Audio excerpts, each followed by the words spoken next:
Bom dia, meus caros.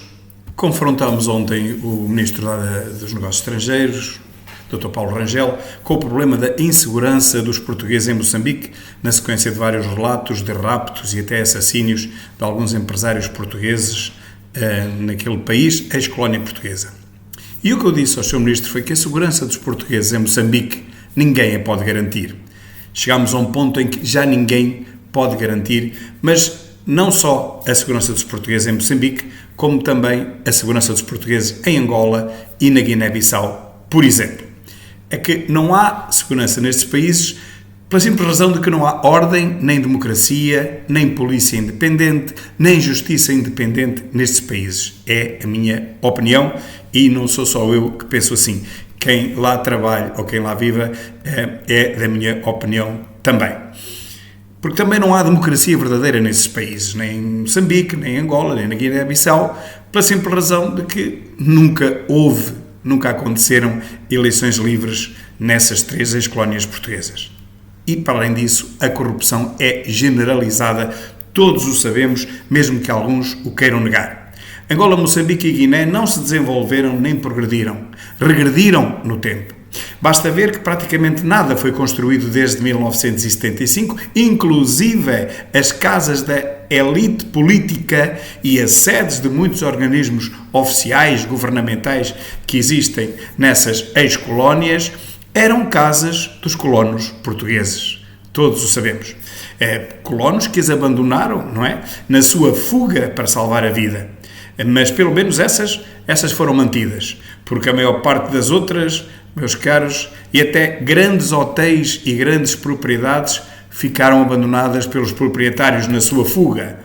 Em 75, para salvar a vida, os tais retornados, e essas propriedades, essas casas foram negligenciadas até hoje, até à ruína atual. Foram roubadas e foram arruinadas.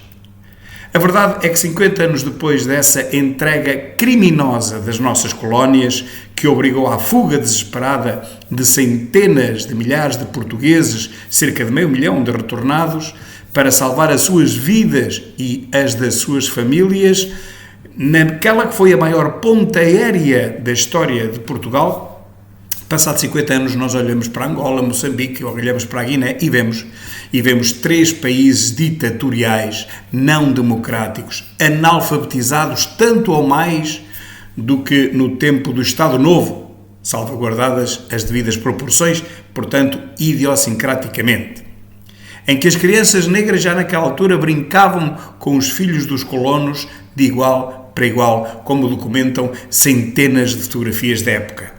Portanto, pelo menos até hoje, e 50 anos depois da entrega unilateral e sem regras das nossas colónias a movimentos armados financiados pela União Soviética, e sem nunca os respectivos povos terem sido sobre isso consultados sequer, a verdade é que Moçambique, Angola e Guiné nada ganharam com a independência, nem sequer a sua própria independência verdadeiramente ganharam, porque esses países continuam a não ser soberanos nem independentes. Eles continuam dependentes de ditaduras elitistas das classes políticas governantes.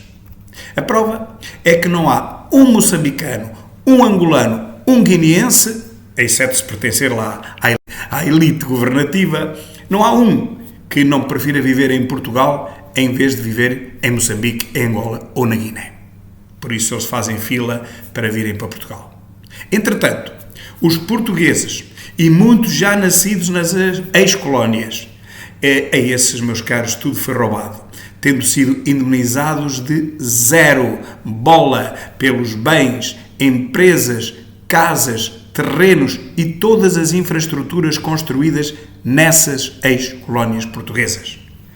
Tal como aconteceu também com o próprio país, Portugal, que construiu toda aquela civilização que se lá encontra, a civilização das colónias, e lá a deixou ficar sem contrapartidas rigorosamente nenhumas, sem indemnizações rigorosamente nenhumas. Portugal deixou tudo nas ex-colónias, cidades inteiras, milhares de quilómetros de autoestradas, de estradas, caminhos de ferro, pontes, hospitais, aeroportos e demais infraestruturas como viadutos e, não esquecer, a maior barragem de África à época.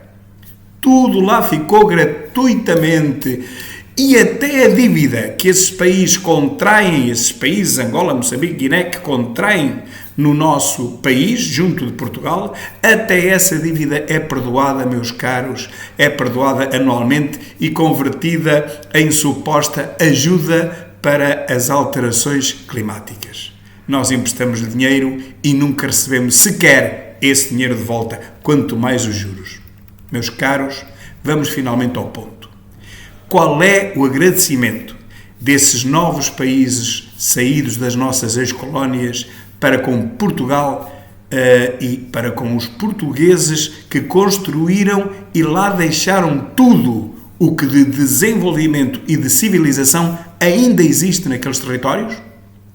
É o seguinte, o agradecimento é que os poucos portugueses que hoje ainda ousam regressar às suas ex-terras e aos empresários que ainda hoje ousam fazer negócios nesses novos países, bom, esses têm como agradecimento o arriscar não só o seu tempo e o seu dinheiro, mas sobretudo a sua vida.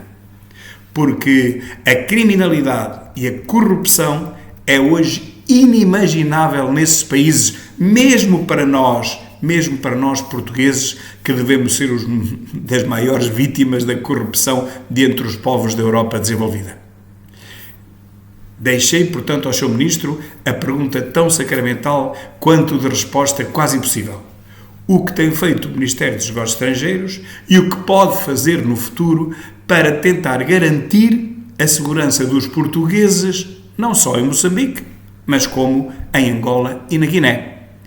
Três ex-colónias portuguesas e hoje 3 dos países mais corruptos e ditatoriais de África. E ele disse pouco ou nada. Fazer pressão junto dos governos, tentar de vez em quando enviar lá a Polícia Judiciária para investigar um crime, mas, enfim, é tarde e Inês é morta, o crime acontece na mesma, mas a verdade é que, honestamente, e dadas as condições atuais daqueles 3 países que, repito, não têm sequer soberania de segurança, eu também não sei que muito mais se pode fazer para garantir a segurança dos portugueses, quer em Moçambique, quer na Angola e quer na Guiné. Quando passarem a ser 3 democracias, quando o povo conseguir finalmente eleger a sua classe política, aí talvez se possa começar a trabalhar. Enquanto forem 3 ditaduras do tempo do século XX, meus caros, muito pouco há a fazer naquelas terras. E, na minha opinião, quem for para lá, quem investir para lá, não deve estar muito bom da cabeça. Até à próxima.